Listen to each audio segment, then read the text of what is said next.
Hello guys, Ankita চ্যানেলে তোমাদেরকে অনেক স্বাগত।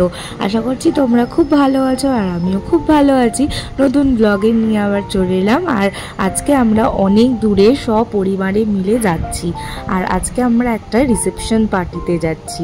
আর এটা আমাদের একটা আত্মীয়রই রিসেপশন পার্টিতে যাচ্ছি অনেক দূরে। তো দক্ষিণেশ্বরের ব্রিজ দিয়ে মানে বালি ব্রিজ দিয়ে আমরা যাচ্ছি। তো বালি ব্রিজ দিয়ে দক্ষিণেশ্বরের মন্দিরটা দূর থেকে দেখা যাচ্ছে, তো একটু প্রণাম করে নিলাম। যদিও বহুদিন হয়ে গেছে মায়ের মন্দিরে যাওয়া হয় না। তো চল করে পৌঁছেও গেলাম। এই ডেকোরেশনটা দেখো, অসাধারণ গেটটা হয়েছিল।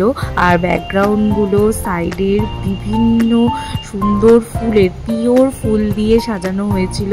সচরাচর এখনকার বিয়ে বাড়িতে তো দেখাই যায় না। তো চলো ভেতরে যাওয়া যাক। আর আজকে যার রিসেপশন ছিল সে হচ্ছে সায়ন্তন দা, ওর একজন সিঙ্গার। আর তারপরে ওর সাথে গিফট দেওয়ার পর চলে গেলাম স্টার্টার খেতে। স্টার্টার তো অনেক কিছু হয়েছিল। করার পর একটু গলা ভিজিয়ে নেওয়ার জন্য মকটেল কাউন্টারে চলে গেলাম মকটেল খেতে।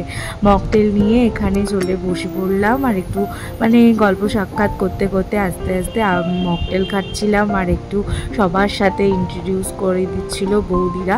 অ্যাকচুয়ালি এটা আমার বৌদির রিলেটিভেরই বিয়ে ছিল।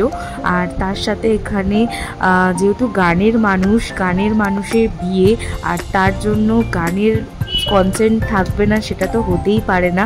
তো ওর নিজস্ব ব্যান্ডই এখানে গান করছিল, তার সাথে বহু গণ্যমান্য ব্যক্তিরাও এখানে গান করছিল। কপিরাইট চলে আসবে বলে ওই জন্য আমি তোমাদেরকে ভয়েসের মাধ্যমেই বলছি আর কি।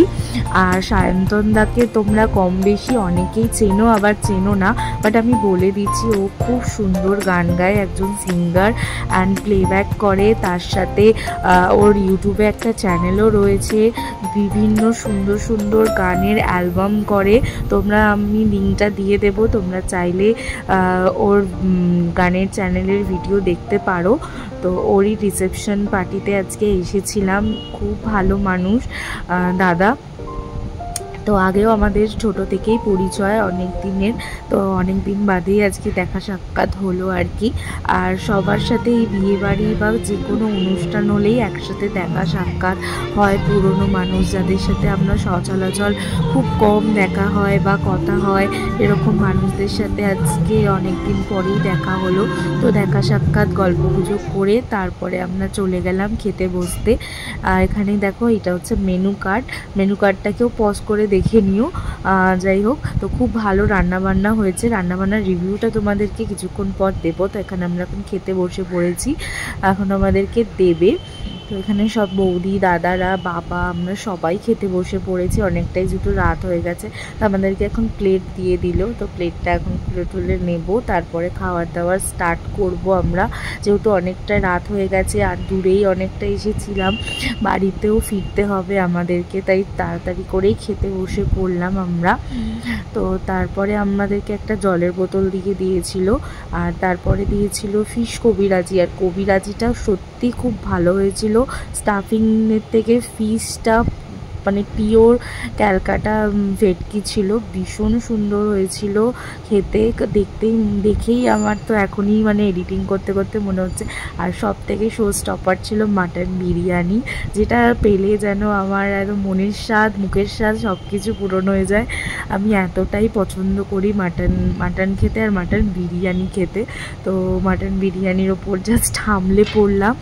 তারপরে মাটনের সাথে আমাদেরকে চিকেন চাপ দিয়ে দিয়েছিল। আর এতটাই গরম ছিল যে খেতে পারছিলাম না, ঠিক করে ভিডিও করতে পারছিলাম না।